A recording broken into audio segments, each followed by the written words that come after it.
So ayun lang mga tol, 228. Ito na, pinasukan na tayo ng booking panibago. So 496 po yung akin. Papunta po ito ng saan to? Gumana yung set destination natin, ano? Papunta ito ng Market BGC. Dito sa Market mga tol sa BGC. So ayun, punta na natin mga tol.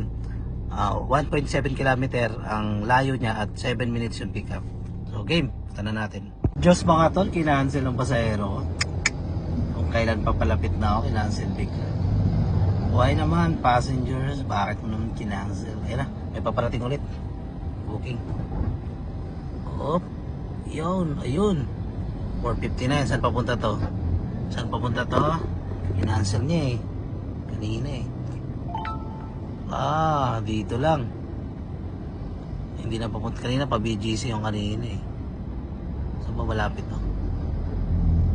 Pedro Hill. So yun na nga mga tol. Pumasok kanina, kinancel ng passengers. May pumalit naman pumasok. So hindi naman maapektuhan yung set destination mo lang kung ang passenger ang nag-cancel eh. Kaya yun, punta lang natin itong ating passengers.